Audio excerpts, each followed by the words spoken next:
ازيكم يا حبايبي؟ عاملين ايه؟ حبايبي بودي وماسة. النهارده ان شاء الله وصفه جديده من وصفاتنا في الاكلات اللي احنا بنعملها، اللي بنعلم فيها بناتنا وعرايسنا الصغيرين اللي لسه بيخشوا مطبخ جديد. النهارده هنعمل البفتيك، بفتيك اللحمه. احنا قبل كده عملنا البفتيك باللحمه المفرومه اللي هو بيقول عليه البفتيك الكداب. النهارده هنعمل البفتيك جايبينه من عند الجزار. هتخليه ده يدقهولك كده، او انت تفرديه، او يقطعهولك شرايح صغيره. تمام. إيه اللي هنستخدمه بقى النهارده لتتبيل البفتيك عشان يطلع معاك حلو جدا وطري وجميل معاك وما يشدش؟ هقول لك على التكه اللي هنحطها ان شاء الله. اهم شيء في بهاراتنا السبع بهارات: شطه، فلفل اسمر، الملح، فلفل اخضر، طماطم، بصل، ثوم. نبتدي نقول بسم الله الرحمن الرحيم. خلاص حطينا كل المكونات في الكبه، نضربها مع بعض. معلش عشان الصوت برضو يا جماعه، انا مش هتكلم لغايه ما اخلص الكبه عشان الصوت.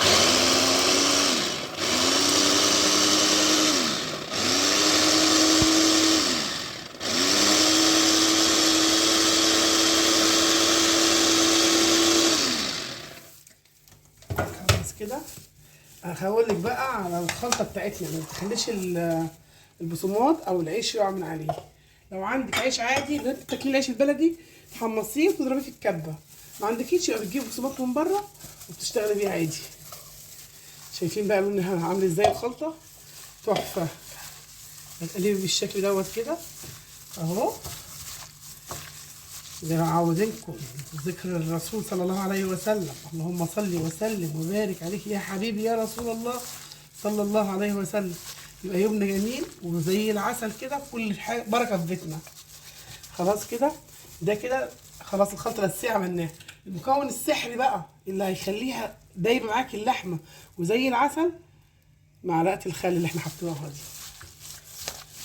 وتفضلي بقى حطاها يجي ساعتين كده، يعني لو عايزه كمان تعمليه بالليل يبقى تحفه. وهنحط عليه بيضه واحده، وان شاء الله هتشوفيه مفيش حاجه هتقع من عليه من الخلطه. نحط البيضه ونحطه بقى في التلاجة كده مع بعض شويه بقى، بتاع ساعتين ولا حاجه. واوريكي بقى الخلطه ما تقعش عليه ازاي، التكه بتاعتنا برضو في البفتيك. خلاص كده ساعتين وارجع لكم تاني.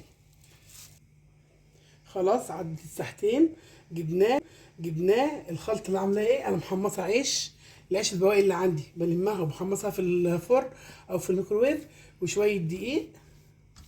هتقلبي كل ده كده على بعضه اهو، اهو بالشكل ده. التتبيله بقى بتقعد معاكي بقى في التلاجة، بتبقى ريحتها تحفه. هي ريحتها دلوقتي ما شاء الله جميله جدا اهو. شايفه؟ تعملي الحركه دي كده اهو، وتروحي مشبعاها بقى بالعيش والدقيق، تطلع معاكي الحته كده ما شاء الله مفروده وحلوه وزي العسل. اهم شيء اللايك بتاعك الجميل والاشتراك في القناه عشان كل جديد يوصل لكم. اهي اول قطعه اهي عملناها، شايفين ما شاء الله جميله ازاي ومفروده وزي العسل معاكي اهو. ما بتعرفيش تخشي المطبخ؟ لا تنشطي يلا وخشي، كل حاجه حلوه هتعمليها. شايفين القطعه عاملاها انا كبيره ما شاء الله ازاي. الكميه اللي انا عاملاها، انا عامله نص كيلو، مش عامله كميه كبيره. معرفينكم ان احنا بنعمل كميات صغيره الاول لعرايسنا. الدنيا ظبطت معاكي وبقت تمام، كملي اعملي الكميات اللي انت عايزاها. بس انا بقول لك جربي في كميات عشان تشوفي الاول انت بتعرفي تعملي ايه، زي ما معودين عرايسنا وبلدنا اهو. شايفين الجمال والحلاوه؟ اللهم بارك، يعني حاجه جميله جدا. والعيش انا ما بحبش اشتريه من بره بصراحه، اللي بيفضل منك حتت عيش حاجه نرميهاش حرام.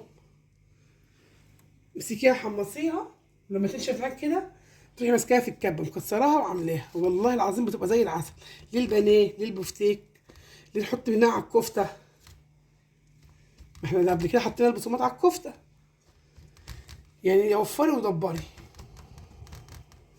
شايفه القطعه عامله ازاي؟ ما شاء الله تبارك الله. قدامك هنا عامله خطوه بخطوه، احنا بنعلم بناتنا اهو. شايفين الجمال ولا الريحه بقى؟ احنا كده الريحه ولسه ما سويناش على النار حاجه اهو. انا بلبس طبعا، احنا في مطبخنا ما بنلبسش قرافزات وما بنلبسش جوندات اهو. قدامنا واحده واحده وهي فارده كده وعامله بالشكل ده.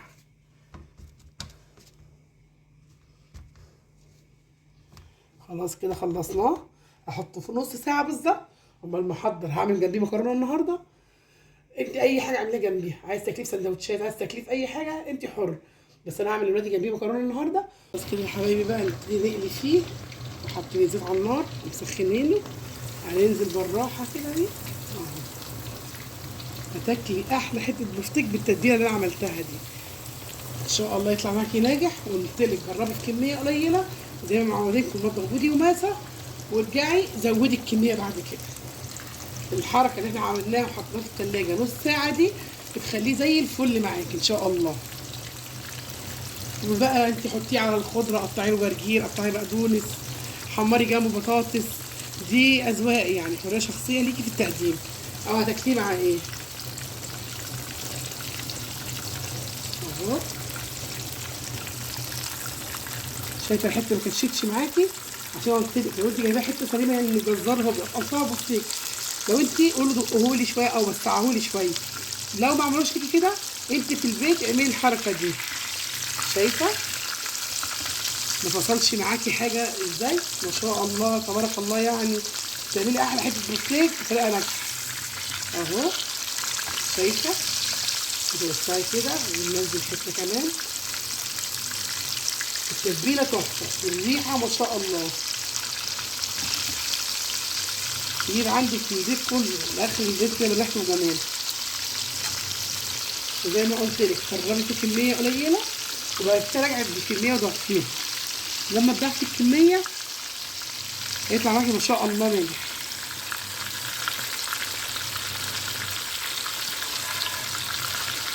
حضري طبعا قطعي كده بقدونس بالشكل دوت كده اهو.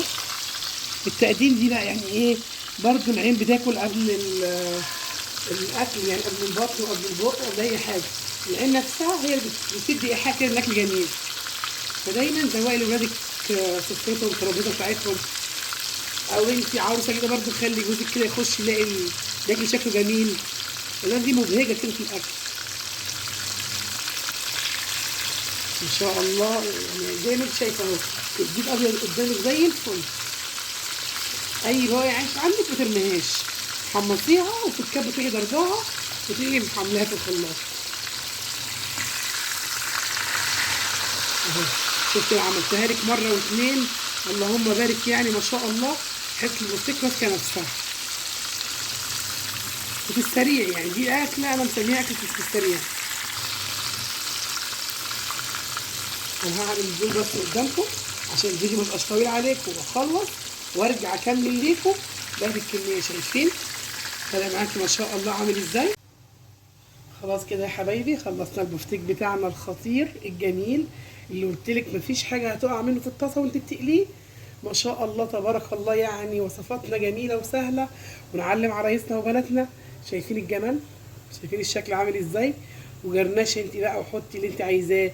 انا حمرت بطاطس النهارده جنبها ومكرونه ولادي زي ما انت عايزاها في سندوتشات تمام، عايزاها مع سلطه مع ترشي، ده حريه شخصيه.